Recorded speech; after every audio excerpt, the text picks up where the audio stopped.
I'm very happy to present Suzanne Tucker, physical therapist, parent educator, and founder of Generation Mindful. Welcome, Suzanne. Hi, Devin. Hi, everyone out there. I'm so glad to be here. I would love to start with you telling us a bit about yourself and what you do. Yes, well, you gave a little bit of my professional credentials, but we left one off, which is mom of four, which is my highest degree when it comes to talking about the things we're about to talk about. So I've been a physical therapist for 25 years with a focus on attachment. And what I'm really passionate about is bringing Eastern and Western medicine together. So holistic health and wellness. And what I found in my journey of motherhood is that a lot of that goes back to the science of attachment and connection. Connecting not only to my children, which seems like a natural, but to myself, actually. To myself in this moment. And when I'm able to do that, it's like I tap into a superpower of being with what is, which is a great thing to be able to do as a parent. So my husband and I own a holistic health center, and I've been teaching mindful parenting classes and things like baby massage for decades. And a couple years ago, I started Generation Mindful to take this approach more practically and playfully into everyday life, where I saw myself struggling and where I saw my families that I was working with and even the educators I was working with struggling, was not embracing the ideas behind mindful, conscious, positive parenting or discipline. Everybody loves it. When you know the science, you know it's all based on love and mindfulness. Everybody's down with that. Where we struggle are the practical, playful applications. And so that became my mission, to take the science and bring it into our skill set very playfully with no guilt. That is my big distinction. I love it. With no guilt, that's so important. Yeah, it's a big one. People say, what is mindfulness? And I say it's, being present to the moment with joy and ease. And everybody forgets the last two components, the joy and the ease. And you know what? If you are someone who strives to be mindful, I think you might understand what I'm talking about. Research says we tend to beat ourselves up when our awareness goes up and our education goes up. And, we start having the science and the philosophies, the lights go on and we can look around and say, wow, it's awful messy in this room. And I want to make sure that people understand that the moment that you notice you're in a moment of non-mindfulness is a mindful moment. It's actually something to celebrate. And we're not doing that. We're like beating ourselves up. And that doesn't help the chemistry of the learning of the brain. So I'm really about the brain science. It's so interesting and helpful, but it's taking it into everyday life, not only for our children, but for where it starts, which is right here for us as adults. Yes. Oh my gosh, that's so true. And the thing is that awareness, I believe, is really the first step to change and transformation. That just to cultivate that awareness is such a huge step, because if we're not aware, then we aren't even sure where to start to find a way forward. So as a coach, I'm so big on awareness because it truly is the first step. It's like awareness is what opens the door to everything else. It's true. And where does awareness happen? But in the body, through the body. And so our focus as a physical therapist, I'm really interested in the sensory body, the feeling body, and what's happening in our emotive body, and then in our actual physical sensory body. And actually that can be a portal into the emotive body, right? So if we can get in our physical body, we can get closer to the emotive body. And that is elusive for many of us as adults who were taught either be seen, not heard, or I'll give you something to cry about, or don't be a baby, or, any of those things. Whining is definitely frowned upon in our culture, and yet it's a sort of elevated form of crying that's very misunderstood, as you know, in the toddler years. But if we can learn to see it as a flag, as a red flag, and say, ooh, here is something I want to have my attention on and get underneath, everything shifts. And what you said was so powerful. It starts with what? Awareness. Not only awareness of our little people, but what's going on in my body when I'm aware that you're whining or you're tired or you missed your nap and I'm in the middle of Target and I'm making the choice. Do I abandon my cart and run for it? Or do I try to squeak out another 5 minutes and get this thing checked out? Oh, that's such a great analogy. I love that. I love that. We've all been there, yes. Yes. Oh, that's so great. And so I'd love to take us into the idea of the calming corner. And I'd love for you to talk about, so what is this calming corner? Yes. So Generation Mindful created the Time In Toolkit. And my idea there was to take everything I was doing in coaching. It would take me 3 coaching sessions to work with young families on how to nurture social emotional skills in playful ways. And I was sending them a lot of printables and I was giving them a lot of coaching. And I realized I was having the same conversation over and over and that I could take it all together and put it in a kit. And the kit has 9 elements. It comes with printables, but it also comes with these beautiful color posters that literally, and it comes with little stickies. You just stick them on the wall. You don't even need to frame them. And it comes with the card game that nurtures mindfulness and lots of other components, including some video instruction and then a lot of manual instruction. So it's kind of like a mini, someone there holding your hand and saying, hey, if you want to ditch the timeouts, but you don't know what to do, here it is. And it's called a time in. And it really focuses on this space that I've created here, which is called our calming corner. And this is in my home, but classes have these all over the world. We're in 44 countries. And what teachers are doing, generally pre-K to 2nd grade, is they're saying to their kids, hey, you know what? We're not only here to learn our ABCs and our 1, 2, 3s, we're here to learn about our emotive selves and relationships and being kind to one another and listening and all what we call the soft skills.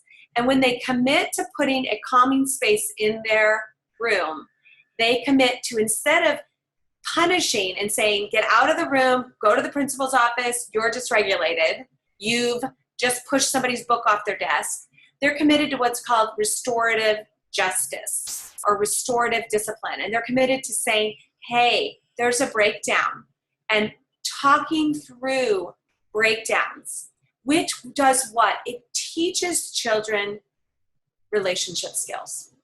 And it literally models for children how to manage their big emotions. So when they're dysregulated, instead of punishing them, we see it as a learning opportunity. And the calming space is a safe place kids run to. I have parents send me stories of my child is using it 4 times a day. And they're putting themselves in it. You know, when you think about a timeout, what do you think of? You think of like, you're put in it. You are forced in it. It's forced isolation classically. And so a time in is presented in a totally different way. Kids run to them, not necessarily the first day, but the first day isn't about being put in a time in. The first day is about having fun and exploring all the tools. So I hope that kind of gives you an overview. Yes, absolutely. Absolutely. And so how do we, so you touched a little bit on the purpose and how it's to help talk through emotions and to have, to bring an element of playfulness to understanding our emotional and social selves and for our toddlers. And so I'm curious, how do we go to create one? Yeah, awesome. So wherever you are in this world, you can create one this moment. And it starts with your intention. And it starts with connecting with your child and saying, you know what? If you've been using timeouts, I think it's a good conversation to have to hit a reset button and create some safety and trust with them in letting them know that you'd like to do something else. And, you know, we teach forgiveness and we teach humility and we teach empathy and kindness by modeling it. And sometimes we as parents need to just flat out apologize, hit a reset button and start over. And so the first step for me is having parents connect with their kids. If they've been using another way, to talk about that and do what's called a reset. Clear with them, ask them, How did it feel for you when I used to put you in timeout or spank you or whatever the punitive punishments were? And listen and create a sense of safety and trust. Do not model guilt. Do not whip yourself on the back. I'm the worst mom. I can't believe I did that. Your child doesn't need a perfect parent. They need a present parent, a parent who understands we're all human and we make mistakes. So we model starting time ins by just hitting the reset button. And then I like to start playing. So we have a printable that is free on our website, and it's a coloring book. And people can download it and create a little book which goes through all the different ways there are to regulate, right? Drawing, doing a puzzle, reading a book, closing our eyes, breathing. There's 12 different ones. And one way to begin is just color these and talk about them with your kids. And the posters back here literally walk your child through what they might do if they're having a meltdown. You know, so they're, how do I feel? First step is I feel, and they just come over here and they pick which one of these colors are they feeling. And then they say, why might I feel this way? And they share about it, and then they go over to the next step and they pick a couple coping strategies. So they literally just, you know, what can I do? I feel this. What can I do about it? And then they check in again and they say, how do I feel now? Am I feeling better or worse or the same? So it's really just a methodical process of learning to pause, to check in, to connect with another person, put words to your feelings, and move forward, learning from the moment. It's really what it is. This is so powerful because it is about learning in the moment. It's not something that, you know, it's like, oh, we have to sit down and make special time to teach this, and we have to set aside special time to teach this and that. And it's like, oh my gosh, we're so busy. It's so overwhelming. Where do we start? And it's like, oh no, it's in the moment. It is in the moment. Such a great distinction. Learning moment, teaching moment, mindful moment. One of my favorite mantras is mistakes help me learn and grow. And if you really set that up in your classroom or your home, when you're faced with a mistake, instead of everybody, you can kind of come to that joyful place of, wait a minute, mistakes help us learn and grow. What are we going to learn from this moment? And it's powerful. One of my favorite little tidbits of research is that, do you know what is the number one most important element to creating focus, to helping a child focus? What do you think it is? Does anybody out there know? Probably like, I want to know what that is. It's motivation. It's motivation. How are we motivating our kids in those tough moments? Are we making it safe to fail? Are we sending the memo out that mistakes help us learn and grow? Because if we are, kids will run toward the mistakes and say, what is the learning that's happening here? But if we're not, if we're sending out the signal that you're bad and you're wrong and I don't love that about you, they shy away from it, because children are honed in to be cared for, because it's wired to their self-preservation. They want to be loved, they want to be accepted, and they want to be cared for. So if they unconsciously start to see in you physical cues and signals that go right to their limbic brain, that you are not pleased and you are shunning them and you want to push them away, their very self-preservation is threatened. Their very survival is threatened, and that goes right to the brainstem where they're going to be triggered and you're going to get more misbehavior, not less. Mm-hmm. Yes, absolutely. I'm so glad that you brought up this idea of motivation, because it is so important. And that's why these learning moments are so vital, because the thing is that throughout life, like, it's easy to think, oh, in toddlerhood, we're together day in and day out, and we're always together. But in 2 years, 5 years, 10 years, as children grow up, we spend less and less time with them, and we have less and less influence. The hope is by the time we get to the teen years, we still have some influence. And the thing is, you know, well, first of all, how do we keep that influence? It's through having strong connection, trust, and a bond, but also, so how are they going to make decisions without us right there making the decisions for them. And in the moment when we're looking at timeout as a punishment, we're not allowing any learning to happen from that moment. It's just like, oh, it's more of a shutdown moment versus a learning moment. So it really does tie into motivation. It does. Timeouts work, quote unquote. Define work though. In the short term, parents and educators are fooled into thinking they work because they might alter the short-term behavior. But you have to define the word work. If what you're looking for is learning, learning happens in the prefrontal cortex of the brain, which is a place we access when we feel safe. And it's a place that's full of circulation and blood flow and gray matter in the brain. We can become very wise, and we can apply what we're learning in new ways when we wire that part of the brain. When we only wire a child's behavior out of aversion, out of fear, that is a very different sort of behavioral response. It's called a reactive response. So if I shock a mouse every time they come over to this corner, they might not go in that corner. But has true learning, integrated great wiring and high level learning, it happened in that mouse? No, it's just fear. It's a fear response. So that's what I really want parents out there to sit with. If you're currently using a punitive, and that goes for rewards. Rewards are just the flip side of punishment. And the science is, it was just in the New York Times literally last week, that positive reward-based manipulation, we can call it, or parenting, based out of rewards, it's just the flip side of punishment. It works the same way in the child's brain. And what it does is it bypasses the most powerful type of learning, which is intrinsic, right? They are not internally motivated. So we are investing in a relationship. And like you pointed out, when your child, I want you to count how many sentences and how many minutes of communication occur with your teenager or with your average 8-year-old, especially one that goes to school versus homeschooling. How many sentences?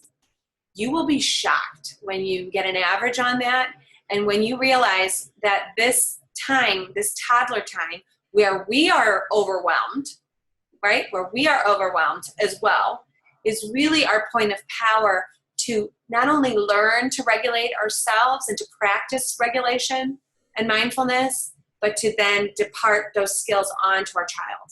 Okay, last point there is it's never too late to start. I have grandparents. I have parents with adult children coming into our community and learning our tools and taking our classes, because it really is, the brain is so plastic. And so that's the really encouraging thing. It's great to start young when those wires are just being formed, but it's never too late to rewire or prune those bushes. Yes. And that's so important to remember, that it's not all or nothing, and it's not, I've caused damage or it's over and we can't change that. I mean, every moment, each and every moment truly is an invitation to begin again. This is what I really believe in life and in the world. Yes. Thank you for sharing that so powerfully with your community, and especially toddler parents, because we're all operating out of our brainstem. Honestly, I look back, I have 4 kids. I look back when my oldest 2 were 2.5 and 5. And I like to think of my life as a piece of paper and a page, and there were no blank spots. Every spot on that page felt full. And if I flipped it over, it felt full on the backside as well. So I didn't have any margins when stress or curveballs of life came at me. There were no margins to write in. And that's my big thing for parents. I want you to know that saying no is the best way to say yes to your life, and to see if you can reclaim at least some little bit of white margins in your life. And it does take time, but if you make that your focus, you can really shift the pressures that you're feeling on a daily basis, and it will translate into new behaviors in your child. Mm-hmm. It's so true. It's so true. And as we're talking about this, it's making me think a lot about EQ, because, EQ, I feel like we're kind of talking kind of around or, about EQ. And so I think it's worth kind of defining, because it's a buzzword that we hear a lot. And so, really, what is this relationship between EQ and kids learning to regulate their emotions and their behavior?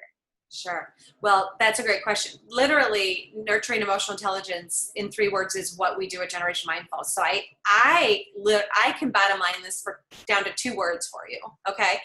Emotional intelligence are the things we see in the world and the things we do in the world. So easy. So it's self-awareness and awareness of others. Those are the 2 things we see. The 2 things we do are self-care and then our social skills, right? So the things we see in the world and the things we do in the world. So those are a set of skills. There are 4. And then our ability to not only have that skill set, but apply them in life, like when the tire hits the road, right? When things are really happening, that is our ability to regulate, social, emotional regulation. To me, it's an application of skills. The application of my emotional intelligence becomes my ability to regulate socially and emotionally. Does that make sense? So a child, you might see a child model self-awareness. I know that it's wrong to take a cookie out of the cookie jar. I am 4 years old. I've been told not to take a cookie out of the cookie jar. I know not to do that.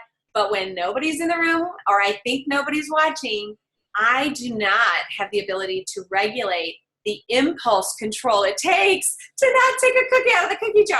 So parents do not understand necessarily developmentally it's appropriate for a child to sneak a cookie out of the cookie jar because they're listening to the brain that says, that is yummy, you want that, go get that. And they're just learning to filter the impulse against this moral, higher moral, what is right, what is wrong. So parents get really upset and they think that this is an immoral action or immoral child. And what we resist persists, so we can really create an issue of saying, oh, you're a liar, you're a scoundrel, you're a bad boy. And we literally wire the brain to think it is those things when truly it is none of those things. It's smart, it's a go-getter, it's a leader, and it is a 4-year-old who hasn't wired for impulse control. So we definitely discipline that action, but we don't negatively reinforce it. Let me tell you how, because people say, well, how the heck do you do that? Mm-hmm. Mistakes help me learn and grow. What happened? I stole a cookie from the cookie jar. How did I feel? It was awesome. It was yummy. What I thought, said, and did. And then what I learned, well, mom came in and said, no, those are for dessert. And now I don't get cookies this whole week, if that is the natural consequence in your home. They're learning from that moment. And next time I'm going to not have the cookie because I now know that those are for dessert, not for snack, right? So you're going through a worksheet or just a conversation. The worksheet can be in your head, you know, but I did have a mom send me a little note today with her 4-year-old she was in her time and space, and she said it was really, really tough, and he was struggling until she got out her sheet. And she said it just crystallized it for him, and he started coloring.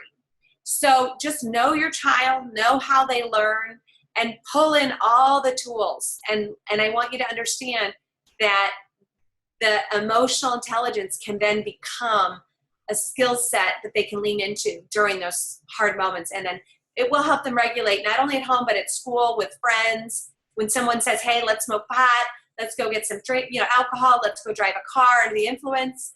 That's when those skills get tested.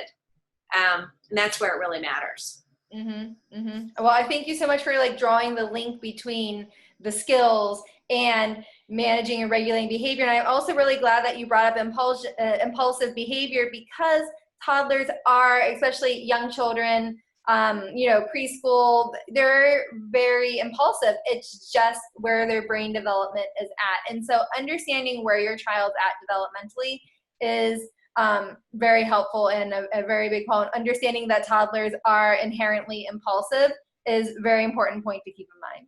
Yes, thank you for underlining it. You can circle it 8 times. And again, the science says we're going to overestimate our child's abilities. I mean, I remember the day I brought an infant home and I looked at my 2.5-year-old and I said, oh my gosh, I've been treating you like a baby. You're this humongous kid. Yeah, all of a sudden she graduated from my baby to my big, in my head, this 2.5-year-old huge girl, big girl. And I can't tell you how many parents have that filter, in place, and it just shifts on a moment how we see our child. So understand that science says that we are prone to overestimating developmentally our children's abilities. Mm-hmm. Yeah, and I think that's really common in toddlerhood because all of a sudden they are so much more independent. As a baby, toddler, babies are really dependent on us for so many things. But once they reach toddlerhood, they're more mobile, they're more verbal, and generally more independent. So on the outside, it seems like they're older and that they are, they can understand a lot more, which they definitely can. However, we don't see how emotionally dependent they still are on us because that's what's beneath the surface. On the surface, we just see their independence. And so I think that it's hard to see the emotional dependence be below the surface. Absolutely true. Absolutely. And so I'm curious, what are some common mistakes or some things to look out for when you start incorporating a calming corner? Yes. I think the biggest mistake is to pretend it's a timeout. Like, oh, I'm going to manipulate my child. I'm going to, people say like, did it work? If you're in the mindset of like, did it work? Like it's a trick. It's a trick. It's a fun little puppet, no, this is connection. This is relationship. This isn't a trick that we do or something we pull over on our kid to make them. This is literally the science of connection. So don't wait till it's broken, right, to go fix it. Give your child the ability to have an understanding of the space, how it works, to practice all of the regulatory things, and to fall in love with them before they need to lean on them. Because if they're in the brainstem and they're triggered and you're whipping out this new fun tool, they're not in the mindset to be able to learn and process what you're giving them. But if they're in a happy place and they're connected, safe place, when they need these tools, they're going to run to them and they're going to feel safe in them.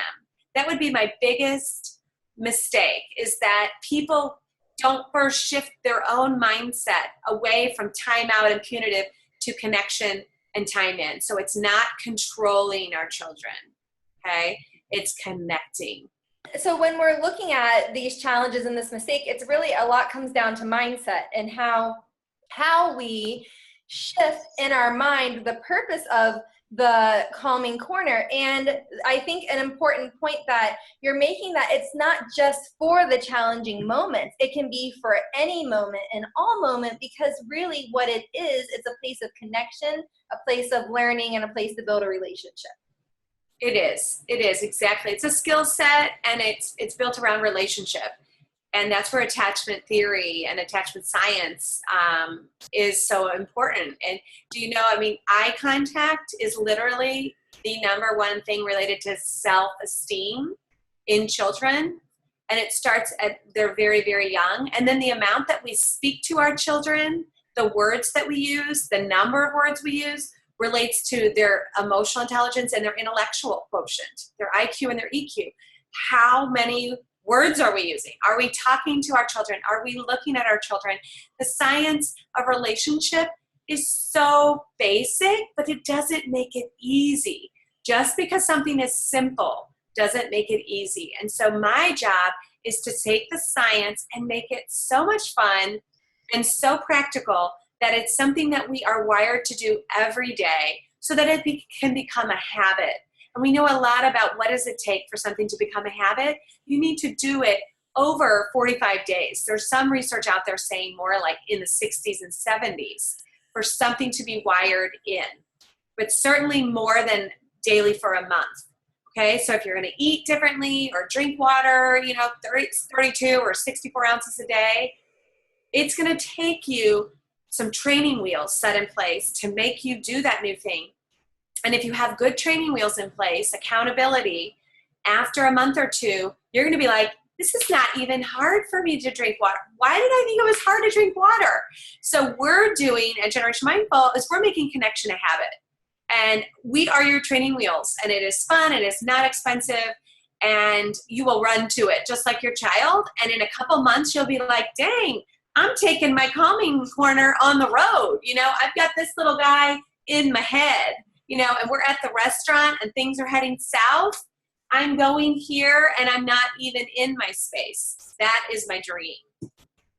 That's awesome. I love it. And could you just bring us through an example? Say you're in a moment with your toddler and it's becoming, you know, a challenging moment. You're thinking, okay, like it might be a moment where previously you might have done a timeout or some other type of punitive consequence, something like this. How can you use this corner in the heat of the moment? Oh my gosh, I have so many. So I know, I'm like, my brain is like, I'll just pick one of the most recent ones. I mean, literally I get 1 to 3 stories a day with pictures and I cry. Like I read these and I'm so moved at how you all are bringing the tools to life. These are tools, you bring them to life. So this one mom, she's working in her office. She's a homeschooling mom. Her kids or girls are out there, 2 girls. One is like 4 and one is the big sister, like 6. The 6-year-old has special needs. The mom defined as special needs. She mentioned ADHD and I don't know what else, but that's just how she described her.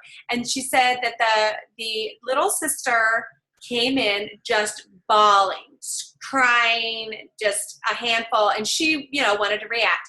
She went under the chair and hid. And the mom was irritated, right? She's trying to work. She's like, what is this disruption? But they had done the time in space setup the day before. She had read all the materials and she's like, I'm not going to punish her. I'm not going to react. I'm going to respond. So she asked what's going on. And the little girl was like heaving and crying. And she said, she won't listen to me. And she had felt so sad. It took her a while to be able to put words to it. But she felt sad because she had wanted to play a certain way or do a certain thing and expressed it to her big sister. And her big sister wasn't in the space to take that in. And so the mom was able to get out this little guy right here. She had it on hand. And she said her daughter could not get the words out, but she was able to point to here. Before she was able to then express, I was sad because I had an idea I wanted to play this and my sister wouldn't listen to me. So once the little girl was able to touch this, they were able to hug and then they were able to go to the actual calming space with big sister and regulate together. And all she did was active listening. She asked her daughter again to share what happened for her in front of the big sister. And then without making the big sister wrong, she turned to the big sister and she said, what was it like for you? And the big sister shared how she was doing something and she was irritated because she felt like she was coming in on her thing, right? And guess what? Nobody got punished. Nobody got made wrong.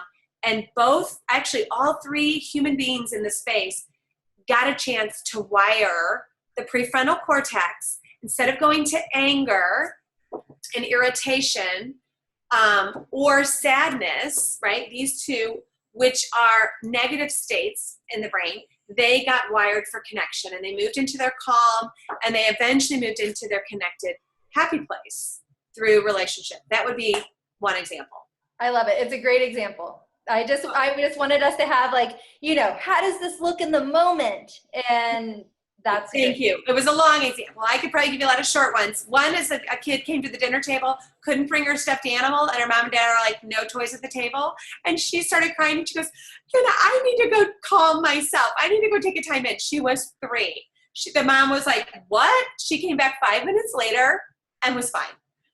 And she did it all on her own. I actually have a photo of the little girl reading her book. The mom went over, was like, what is going on? Took a picture. They had actually been using this space for a month. And this is how children use it all on their own. Yeah. Oh, it's awesome because they're making the connections and they're learning. And so that's where it really ties us back into this intrinsic learning, this intrinsic motivation, and they're motivated. And then it's a happy place. It's a safe place. So they're self-prescribing. Yep. No child ever was like proud and I took a time out, and like dad gets home or mom gets home from work and they're like, I got put in time out 4 times today with a big smile. But they run up to their parents and they say, I took 3 time-ins today. And they talk about what they learned. They're proud. They're motivated. So cool. I love it. I love it. So I'm just curious what advice you have to parents who are just starting down this journey and that, are thinking, oh, maybe I want to shift from punitive to more positive parenting, or I would like to create a calming corner. And so what advice do you have for parents who are just trying to see where to start? I would say make connection a habit. Make it, and how do we do that? We make it a ritual. So do not move into overwhelm mode, because you know where that lives, right up here, right? We're overwhelmed, we're exhausted, we're guilty, we're angry, we're angry at ourselves. No, that's not where you want. That's not where you're powerful. Go into your green brain where you're calm. Think of one playful ritual to connect with your child or yourself, and do it every day. That's it. One thing, as simple as pulling a mantra card together, or setting the breakfast table, or juicing together, or making a smoothie together, or opening the blinds and saying, let the sun shine in, whatever it is. It can take 3 seconds, but make it your thing.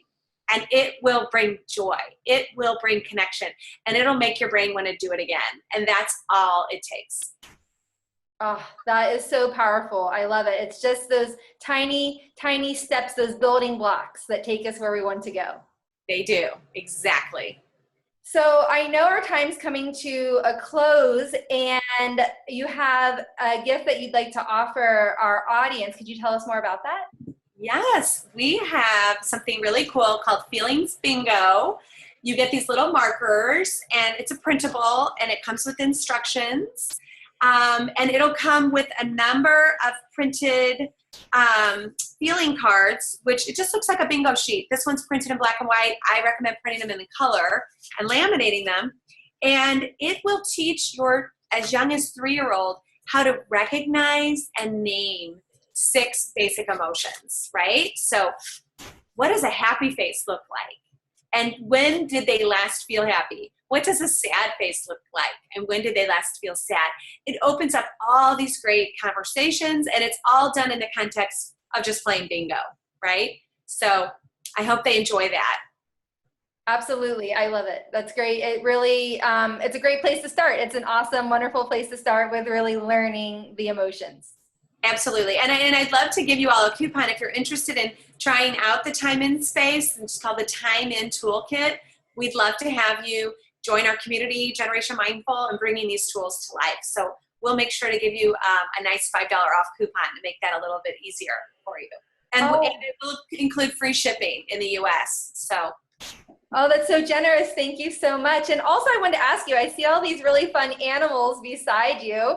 They're so adorable. Who are these guys? These little guys are our plush line called the Snuggle Buddies. And they actually come with a lot of technology built in. They bring the peacemakers to life. So if you get the Time In Toolkit, you'll get these mindfulness cards, and they feature 7 little animals, and they're our peacemaker pals. And so the Snuggle Buddies are for kids to hug, because hugging is regulating.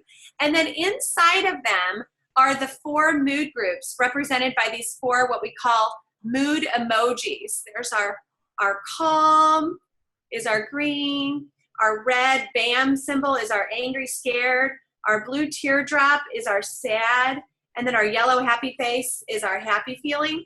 So the same 4 moods that we talked about here, we are connecting with our kids every night at bed, or if it's a morning meeting at school, and we are saying what color I feel, red, or I feel green, or I feel yellow, blue. And if it's at nighttime, my children and I have been playing this game for 6 years.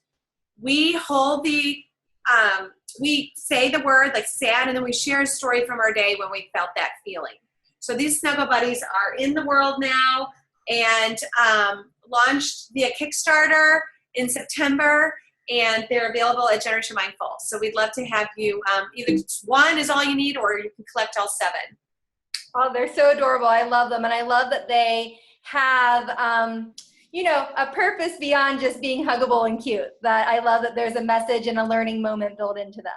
They do. And each one has its own theme. Like little lion here is about balance, and dolphin is peace, red bear's power, violet the elephant is forgiveness. So each one has a theme. Owl is intuition. So they come with a little bit more technology and centered around bringing that theme into your child's life. I call it a superpower. It's their super peacemaking powers, right? There's 7 of them. So it's just fun for kids to have a tangible, playful way to think about how are they embodying power and joy and balance and things like peace in their lives. Oh, it's so great. I love it. Well, how can our audience find out more about you and your work and Generation Mindful? Sure. Probably the easiest way is to go to our website, genmindful.com, GENMINDFUL.com. And we're very active on Facebook and Instagram. We have a great community there. Okay, awesome. Well, thank you so much for being here today and sharing your passion and your wisdom with us. It's been really wonderful. Thank you so much.